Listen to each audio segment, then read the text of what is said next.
အဲ့ဆိုရင်ဟို lesson 1မှာတော့ကြတော့သင်ခဲ့တဲ့ဟာတွေကြတော့ဒီ file ကနေ site ရွက်သိယူတာတွေနော်ပြီးတော့ဒီ site ပေါ့နော် site အကြီးအသေးတို့အယောင်ချဲရတို့သင်ပြီးသွားပြီပေါ့နော်အဲ့ဆိုရင်ဒီနေ့ကကြတော့ဒီ copy လုပ်တာစာသားတွေ copy လုပ်တာလို့နော်စာသားတွေပြပြန်ချတာတော့သင်မယ်နော်အခုဆိုရင်ဒါ Microsoft Word တွေဝင်သွားပြီနည်းဒီ zoom ပေါ့နော်ဒီ view လေးနဲ့သိချင်တယ်ဆိုရင်ဒီဘက်မှာပေါ့ဒါဆိုရင်ဒီချဲလောက်တာ200ကျော်တယ်ပုံမှန်ကကြတော့100ပေါ့နော် zoom က100ပုံမှန်ကကြတော့သိချင်တာဒီမျက်နှာမှာဒါဆိုရင်100ဆိုရင်ဒါပုံမှန်ပေါ့နော်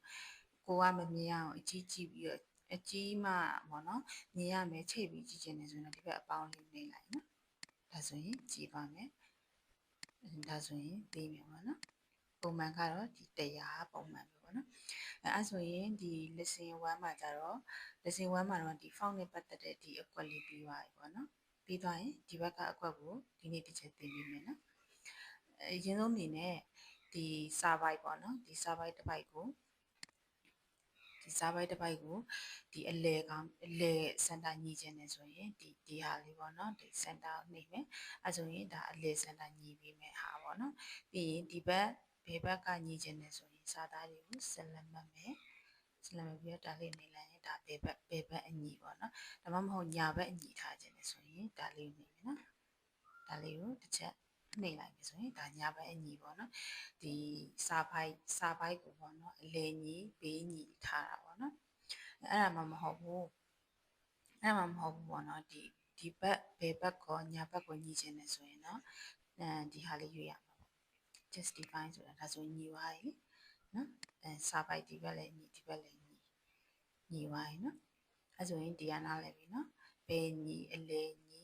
ညာညီဒါကကြတော့ဘေးနှစ်ဘက်ညီရပါတော့။ဒါရင်ဒီဘက်ကဟာကြတော့ဒီစာကြောင်းတွေရဲ့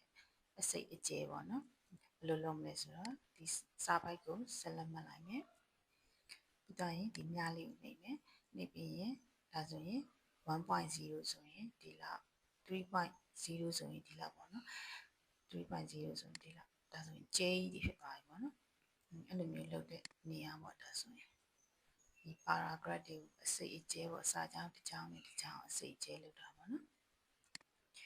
အဲ့ဒါကြတော့အစိတ်အကျဲလုပ်တဲ့ဟာပေါ့ပြီးသွားရင်ဒီဟာလေးပေါ့ဒီဟာလေးရှိမယ်နော်ဒီဟာလေးကြတော့ဒီဒါမပြခင်စာသားတွေကို copy ကူးခြင်းတယ်ဒီစာပိုက်ကို copy ကူးခြင်းတယ် copy ကူးခြင်းတယ်ဆိုရင်ဒီဘက်မှာ copy ဆိုတာလေးရှိရနော်အဲ့လေးတစ်ချက်နေလိုက်နော်ပြီးမှရင်ကာစာလေးချပြီးတော့အောက်မှာထည့်ခြင်းလားဆိုတော့ enter ခောက်ချလိုက်ပြီးမှရင် paste ဆိုတာလေးဒါကကြတော့ခုန copy ကူးတဲ့ဟာကိုပြန်ပြီးချတဲ့ဟာပေါ့နော် paste ချတဲ့ဟာဒါဆိုရင်နောက်တစ်ပတ်ရောက်သွားပြီနော်အဲ့လိုမှမဟုတ်ဘူးဒီ Power Training Center စာသားလေးကို copy ကူးခြင်းနဲ့ဆိုလဲဆက်လက်မှတ်မယ်ဆက်လက်မှတ်ပြီးရင် copy လေးကိုနှိပ်မယ်ကိုချခြင်းတဲ့နေရာလေးကိုတွားမယ်ချခြင်းတဲ့နေရာလေးကိုတွားပြီးတော့ပေးချလိုက်နော်ပေးချလိုက်အဲဆိုရင်ဒါနောက်တစ်ခုပေါ့နော်အဲကြတော့ copy ပေးပါနော် copy ကူးမယ်ပေးချမယ်ပြီးသွားရင်ဒီစာပိုက်ကြီးကိုက copy မကူးခြင်းတခါလေးဖြတ်ပြီးရလို့ခြင်းတယ်ဆိုရင်ဆက်လက်မှတ်မယ်ဒီမှာ cap ဆိုတဲ့ကတ်ကြီးပုံလေးရှိရဲ့တစ်ချက်နေမယ်ဒါဆိုရင်လုံးဝမရှိတော့နော်မရှိတော့ကိုသွားထားခြင်းတဲ့နေရာလေးကို enter နေပြီးတော့ပေးပြင်ချတာဒါဆိုရင် copy ကူးတာမဟုတ်ပဲねစာသားကိုချက်ယူလိုက်တဲ့ဟာပေါ့နော်အဲဆိုရင်ရပြီနော်အဲဆိုရင်ဒီဟာလေးကကြတော့ဒီစာပိုက်အကုန်လုံးပေါ့နော်ညာဘက်ရွှေ့ရဘယ်ဘက်ရွှေ့ရလုပ်တဲ့ဟာချက်လို့ပြမယ်ဒီစာပိုက်ကိုဆက်လက်မှတ်မယ်ပြီးရင်ညာဘက်ကိုအုပ်စုလိုက်တဲ့ရွှေ့လိုက်တာနော်အုပ်စုလိုက်ရွှေ့လိုက်တယ်ဒီလိုမျိုးဖြစ်သွားတယ်ဒီဘက်မှာနေရာပေါ်ကတစ်ပိုက်လုံးရွှေ့တာပေါ့နော်အဲဆိုရင်ဒီစာပိုက်ကိုလည်းနည်းနည်းရွှေ့မယ်ဒီလိုမျိုးလုပ်တဲ့ဟာပေါ့နော်အဲ့လိုမှမဟုတ်ဘူးဘယ်ဘက်မှာပဲထားခြင်းလဲဆိုရင်ဘယ်ဘက်လေးနှိပ်လိုက်နော်အဲဆိုရင်ဘယ်ဘက်လေးရောက်အောင်နော်အဲ့ဒါပြီးသွားရင်ဒီဟာပေါ့နော်ဒါကကြတော့သူကဘူးလက်လေးတက်တာပေါ့နော်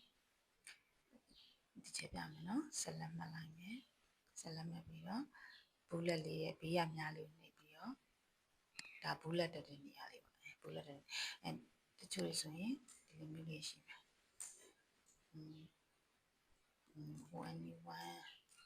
1D1DWO2 DRE3 ဒီအရှိလေးမှာဘူးလက်လေးတက်တာပြောနော်ဒါလေးနေမယ်ဒါဆိုရင်လက်ကလေးဇွန်းချက်ပြမယ်နော်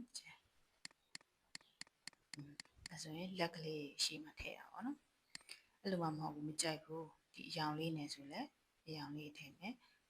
ဒီမှာဆက်လေးထည့်မယ်စတားလေးထည့်လို့ရတယ်ဒါကြတော့ဘူးလက်တက်တဲ့နေရာပေါ့နော်အဲ့လိုမှမဟုတ်1 2 3တက်ချင်တယ်ဆိုလဲဒီဘက်မှာ1 2 3ရှိရပုံစံလေးထောက်ကြည့်လိုက်နော်မနှိမ့်နဲ့နော်ကိုလိုချင်တာရပြီဆိုမှတစ်ချက်နေလိုက်ဒါပြောင်းသွားအဲ့ဆိုရင်သူက auto တက်ပေးလိမ့်မယ် F4 U4 enter count F5E5 enter count S5E6 enter count auto တက်ပေးပါမယ်နော်ဒါကြတော့ဘူးလက်တက်တဲ့ဟာလေးကိုပြောတာနော်ပြီးတော့ရင်ဒီဟာကကြတော့ဒီစာပိုက်ကိုဆက်လက်မလိုက်နော်ဆက်လက်မလိုက်မယ်ဒီစာပိုက်အကုန်လုံးဆက်လက်မတဲ့ဒီနောက်ခံအကုန်လုံးအယောင်ဖြည့်တာနော်ဒါဆိုရင်စင်းရောင်လေးဖြည့်တာပြီးတော့ရင်ဒီစာသားကိုပေါင်ခတ်ချင်တယ်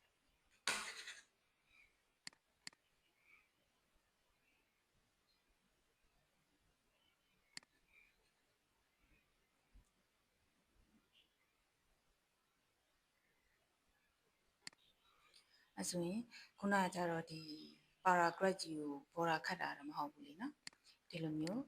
ကိုရိုက်ထားတဲ့စာသားလေးနေ enter ခေါက်မယ် a enter ခေါက်မယ် wait enter ခေါက်မယ်နော်ပြီးရင်ကြီးရန်ဒီရဲ့ချန်တာအဲ့လို enter ခောက်ထားတဲ့ဟာလေးတွေပဲ border ခတ်လို့ကောင်းတယ်နော်တစ်ချက်ပြန်ခတ်ပြမယ်ဒါကိုဆက်လက်မှတ်မယ် border ရွေးမယ်ဒါဆိုရင် all border မဟုတ်ဘူးအပြင်ဘက်ပဲခတ်မယ်ဆိုရင်ဒါဆိုရင်အလဲရဟာမပါတော့အပြင်ဘက်ပဲခတ်ဒါဆိုရင်အထဲကိုပဲခတ်ဟုတ်တယ်နော်အထဲမှာပဲပါမယ်အပြင်ဘက်မှာမပါအောင်ဒါမှမဟုတ်အပေါ်လေးပဲခတ်ချင်တယ်ဆိုရင်လည်းအပေါ်ညာဘက်ဘယ်ဘက်ပြီးညာဘက်ပြီးလုံးဝဘော်ဒါမခတ်တော့ဘူးဆိုရင်ဒါရွေးမယ်ဒါ all border အကုန်လုံးခတ်မယ်နော်အဲ့လိုမျိုးလေးခတ်လို့ရရင်နော်ခုနကကျတော့စာပိုက်ဖြစ်သွားလို့ဒီစာပိုက်ကျတော့ enter မခောက်ထားအောင်လေဒီတိုင်းရိုက်ထားဆိုတော့ခတ်လို့မကောင်းဘူးပေါ့နော်အဆင်မပြေဘူးအဲကြတော့ border ခတ်တာပေါ့နော်အဲဆိုရင်ရပြီ border ခတ်တာရပြီနော်အဲဆိုရင်ဒီတရားဟာတွေတော့အကုန်ပြီးသွားပြီနော်ဒီဟာလေးကြတော့ဒီနောက်ကဟိုဟာလေးထည့်ဒါလေးပေါ့နော်အဲ့လိုမျိုးထည့်တာလေးပါဒါဆိုရင် A to Z ပေါ့နော် A to Z ကိုရိုက်ထားတာ A ကိုအပေါ်ဆုံးမှရောက်ချင်တာလို့ပါလို့ဆိုရင်ဒါကိုရွေးပြရတာပေါ့နော်အဲဆိုရင်ဒီတစ်ပိုက်ပြီးဒီ group တစ်ခုပြီးသွားရင်နော်အကုန်လုံးရှင်းပြီးသွားရင်အားလုံးအဆင်ပြေကြပါစေနော်